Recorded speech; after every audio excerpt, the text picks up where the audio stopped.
So Michael Hunter weighs in at a career heaviest 226 pounds for his fight tomorrow night against Alexander Povetkin.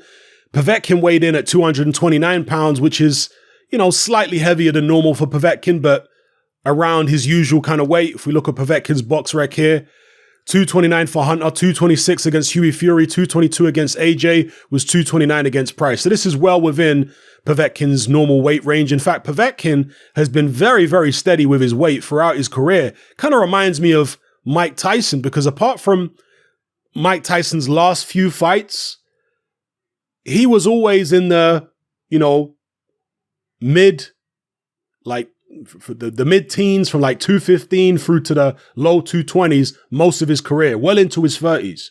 When he fought Holyfield, I think he was 222 the first time. Second time, I think he was 218.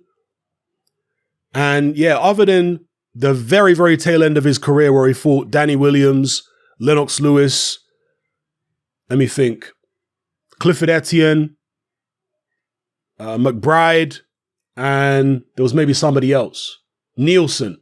Those fights, he was heavier significantly. But other than that, for most of Mike Tyson's career, he was between 215 and 222, something like that. So his weight was consistent throughout his career. Povetkin, similar thing. I mean, he turned pro 223, and here we are all these years later, he's a 40-year-old man, 229. So it's pretty impressive the way he's kept his weight consistent throughout the years. Yeah, I've done a video about this fight several weeks ago when it was initially announced. I don't know if I've done a formal prediction, so I'm going to give my prediction now. I'll keep it short and sweet. I think Michael Hunter is going to win this fight. I think that a knockout is not out of the question. That's right, Michael Hunter knocking Povetkin out late. That's not out of the question. Although I would say a points win is more likely. So my prediction is Michael Hunter on points. But don't sleep on his punching power. People think the guy can't punch. He can punch. He stopped Martin Bakole, hurt him several times in that fight. He dropped Sergey Kuzmin, who's a big, strong heavyweight. Big left hook, dropped him. So don't sleep on the guy's power. He's a very good fighter, very underrated. And I've been saying this for a while now, for several months. Michael Hunter is going to knock off at least one of the big heavyweights out there. And I'm talking about the likes of the AJs, the Furies, the Wilders. He is going to beat at least one of them. I'm telling you. I know people still don't believe it with Michael Hunter yet, but I see this guy as the upset king. I'm not saying he's going to rule the division, and I'm expecting Michael Hunter to take losses. He might take a loss before he beats one of the big heavyweights out there, a Fury or a Wilder or whatever. He might take a loss before he even fights those guys. But somewhere along the line, I'm telling you, he's going to fight one of those guys and he's going to beat him. He just has that aura about him. He has that style. He has that stature and personality that people can underestimate. I'm telling you now, don't sleep on Michael Hunter. I expect him to beat Alexander Povetkin. He might have to endure some tough moments early in the fight because Povetkin is very skilled. He's good at cutting off the ring. He's very precise. He hits hard. But at 40 years old, I don't think Povetkin has the stamina that he used to. Even in the Hughie Fury fight, to me, he showed stamina issues, but Hughie Fury being Hughie Fury wasn't able to capitalize on it. Povetkin then got a second wind and was able to, push home to victory on points. But yeah, I just feel Michael Hunter's the younger guy, fresher. I think he's going to throw more shots.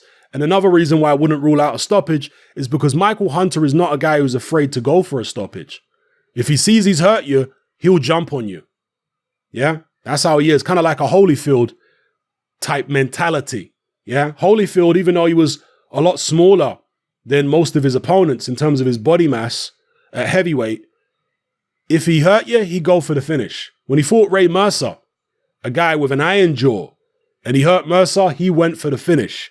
That's just how Holyfield is. Michael Hunter has the same kind of mentality. You don't care how big you are. If he hurts you, he's going to rush in and try to get you out of there.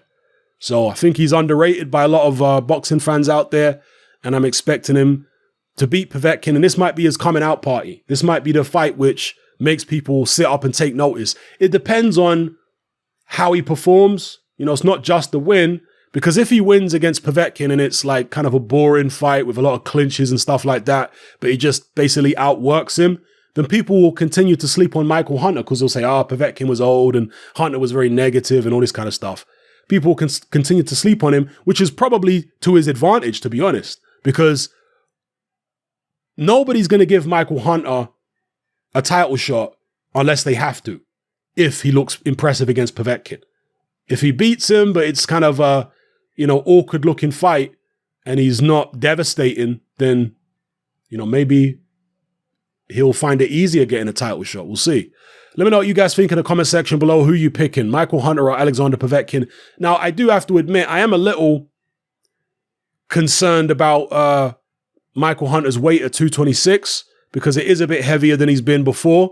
But maybe he's growing into heavyweight. He was a cruiserweight before. His only loss was to Alexander Usyk, back down at 200 pounds. So maybe he's growing into the weight. He says he's vegan now. I'm not 100% sold on the whole vegan thing in terms of how good it is for you as a boxer, high contact sport and all that kind of business. So I don't know. I'm sure some of you have your own views on that. But let me know what you think about who's going to win this fight and what you expect from it here. So yeah, it's happening. I'm out.